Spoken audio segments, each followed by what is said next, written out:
Tour description. This tour starts on the 19th of May 2024 in London. During the first evening, you will have an opportunity to meet your tour leader and fellow garden visitors during complimentary welcome drinks. The second day of the tour will be spent at the world-famous Chelsea Flower Show. Here, you will see firsthand the work of some of the world's best garden designers. Over the next 4 days we explore a number of exceptional historic and contemporary gardens in the English counties of Kent, Surrey and Sussex. For example, we'll visit Sissinghurst Castle Garden created by Vita Sackville West, Christopher Lloyd's Great Dixter with gardens designed by Lutyens, Sheffield Park, with its capability brown landscaped garden. These, along with the 6 other gardens that we visit during this tour, are sure to leave you with a lasting impression of these 3 regions of the UK. We return to London for the last night of the tour. For those that can stay in London just a little longer, we offer a complimentary visit to the newly opened Temperate House at Kew Gardens on the last day of our tour. Tour itinerary. Day the 1st to the 19th of May 2024 arrival and check-in, Doubletree by Hilton London Victoria. This is the first of 2 nights that we will stay at the very comfortable Doubletree by Hilton London Victoria during this tour. With direct access from London Heathrow Airport, guests can check into the hotel from 1400. We've chosen this hotel not only for its comfort but also its location. From here you can explore some of the iconic London landmarks and area on foot, including the British Museum, St Paul's Cathedral, Covent Garden, Regent Street, Soho, Hyde Park and Oxford Street. Meet your tour guide and fellow garden visitors over complimentary drinks between 1800 to 1900. Make you own arrangements for dinner. Day the 2nd to the 20th of May 2024 RHS Chelsea Flower Show. Breakfast included. The premier event of the horticultural calendar anywhere in the world. How better to describe the Chelsea Flower Show, our final destination of this tour. The Chelsea Flower Show runs over 5 days, and because there is so much to see here, we devote 1 whole day of this tour to let you explore the show on your own.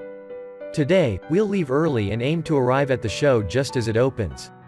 As you'll probably know, what makes this horticultural event very special is that no matter where you go, you will only see the best of the best. Designers, garden nurseries and horticultural experts from all over the world are pre-selected to compete here to receive a much coveted Chelsea Gold, Silver or Bronze Award. It is extremely competitive. Careers can be both made and broken here. If this is your first trip to Chelsea Flower Show, your tour guide will provide you with some tips on what to see to match your interests and what has caught our attention at the show. Chelsea Flower Show is sure to please even the most exacting of visitors. After your day at the show you will be picked up in your luxury coach and driven back to the hotel. Those wishing to stay and explore this area of London are free to do so, making their own way back to the hotel for the first night of their stay. Make your own arrangements for dinner, either at the hotel with its award-winning restaurant or nearby at one of the restaurants recommended by the hotel's concierge. Day the 3rd to the 21st of May 2024 Gardens visited, Sissinghurst, Great Dixter. Breakfast, lunch and dinner included. After breakfast, we'll leave our hotel by luxury coach and travel from central London to Kent and visit Sissinghurst, the first of 2 gardens that we will visit today. In 1930 Vita Sackville West and Harold Nicolson created Sissinghurst Castle Garden around a moated Elizabethan mansion. Their garden has become extremely influential, helped partly by Sackville West's writing in which she documents the garden's development. The garden is designed around a series of axial walks, each terminating with a statue or some other garden element. Enclosed garden compartments open out from each walkway and many have a sessional theme. During our spring visit we'll experience the spectacular Lime Walk. Drifts of bulbs provide a stunning tapestry of colors, all as per Nicholson's original meticulous planning. Other parts of the garden have specific color schemes. For example, you'll find the White Garden next to the Priest's House and the Cottage Garden, which is planted mainly in orange and yellow. Sissinghurst Castle Garden was given to the UK National Trust on the understanding that, as per Nicholson's wishes, it should be kept up to date with new plants. Although the original design, thankfully, remains unaltered, new plants are introduced very much in line with principles set out by Gertrude Jekyll. After our visit to Sissinghurst, we'll take the coach and drive to Rye, only 2 miles from the coast. Rye is an extremely charming small town of historical importance. We'll stop here for lunch at the 15th Century Mermaid Inn, from before we head off to Great Dixter, one of two of the great historic gardens in East Sussex. Built in 1450, the large timber-framed house was bought by Christopher Lloyd's father in 1910 was restored by the famous architect Sir Edwin Lutyens. The gardens, once a farmyard, were designed by Lutyens. Part of the reason why Great Dixter has become so famous and influential is because of the planting style introduced there by Christopher Lloyd and taught by him over many years at the local horticultural college. His planting style is characterized by the way in which he manages to combine plants in harmonious groupings and where plants of different heights, colors and leaf texture weave together into a unified whole. This style of gardening is often referred to as tapestry gardening and has been copied throughout the world. Experimentation has always been central to Lloyd's gardening approach, and nowhere more can this be seen in his 65 meters long, 4.5 meter wide long border, which as you will see is a spectacular mixture of shrubs, climbers, perennials and annuals. After Lloyd's death, the garden has been looked after by Fergus Garrett and is better than ever thanks to his heroic efforts. We leave Great Dixter and head to Audley's Wood, a 72-bedroom country house hotel dating from the 1880s and surrounded by woodlands and 7 acres of private grounds. We'll spend the next 3 nights at this hotel. Dinner is included during our stay. Day the 4th to the 22nd of May 2024. Gardens visited: RHS Wisley Gardens, Loseley Park. Breakfast and dinner included. After a leisurely breakfast, we'll drive by luxury coach to visit RHS Wisley Gardens, one of 2 gardens that we'll visit today. Gifted to the Royal Horticultural Society, RHS, by Sir Thomas Hanbury in 1904, creator of the famous La Mortola Garden in Ischia, Italy, Wisley Gardens, situated on 200 acres, 81 hectares, is an important center of learning and research and boasts the most important demonstration garden in Europe. As RHS's flagship garden, there is something special to see in this garden at every time of the year, even during the darkest of winter days. As we'll be visiting the garden in spring, you'll certainly see a spectacular display from the very many rhododendrons, camellias, magnolias and deciduous azaleas that have been planted here in an area of woodland called Battleston Hill. There are glasshouses with 4 temperate zones housing cacti, succulents, orchids, epiphytes as well as many other plants not native to the UK, as well as areas devoted to specific plants such as the panetum, an area of stately conifers, many of which are record breakers in terms of their height and which are interesting to visit in any season. Loseley Park House is an Elizabethan mansion and home to the Moore Molyneux family for more than 500 years. Its 2.5-acre walled garden holds more than 1,000 old-fashioned roses in different shades of pink, red and white. Yew hedges are used to create 5 garden rooms, each planted with a different theme, many of which being in the Gertrude Jekyll style.